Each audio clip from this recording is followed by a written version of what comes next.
mutual friends that would like make us hang out and sing at lunchtime together. The cafeteria looked so much smaller than I remember it. It's pretty intense, to be fair. I was always quite uncomfortable to come in here. I think going to the Brit School was when she really had focused her energy on singing, and that was what she was determined to do. I worked so hard, probably the hardest I've ever worked in my life. And that's when I started writing songs.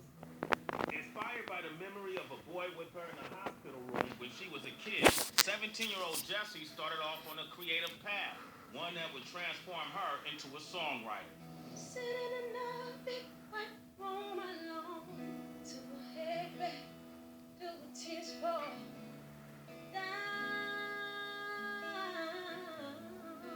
I had always wanted to write a song about an experience that I had when I was 11. I woke up in the middle of the night in a ward where it was just me and another boy opposite me, and he was praying for about 4 hours, and I just sat and stared and watched him in the dark. I'm losing my mind. And he was like, please God, don't let me die. And I remember the next day, I woke up and he'd gone, he'd died. And I remember saying to my mum, why didn't God keep him alive? And she just said, sometimes, God needs his angels next to him. And it was a very big kind of religious faith visual moment that I'd seen in my life. And I wanted to write a song about it, and that's what Big White Room was about. It was the question of, why am I going through this? I don't want to be here anymore. And even now when I sing that song, I remember his face, and I just hope that he's out of pain and his family are okay. I can do it like a brother, do it like a dude. Wrap my blood, wear my hat low like you. Do it like a man. We can do it like a man. Sugar.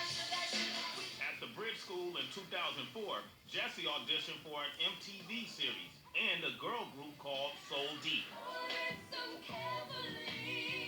to record a single for an anti-gun campaign. I got both. I got the leading role or a charity, no money, anti-gun and knife campaign going into a girl band called Soul Deep. And I was like, I want to do the charity thing because it was very important to me.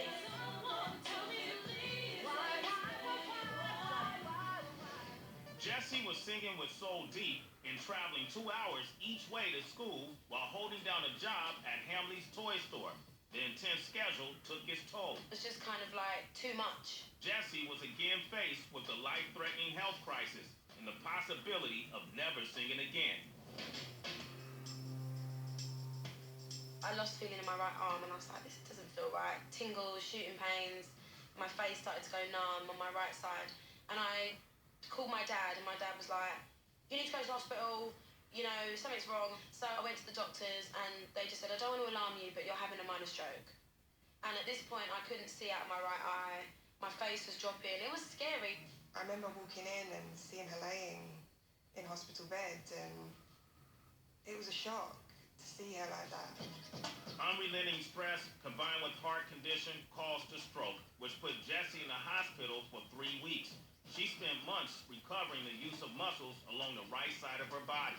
I was told that I wouldn't sing or walk properly again because they didn't think that my face would fully come back to normal. So I prayed a lot and didn't let it get me. So I just was like, this is a test that I've been given as a person, and it hasn't killed me, so it can only make me stronger.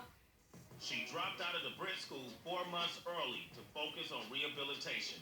Took some time out to kind of relax, took some time off working, took some time out from the girl band, which is one of the most stressful things you can ever go through in life. The stroke was a huge wake-up call. Jessie had to take better care of herself and learn to manage her stress and her schedule. I definitely changed my lifestyle a little bit, and I'm like, it's a blessing in disguise, because I honestly believe that so many people destroy their bodies with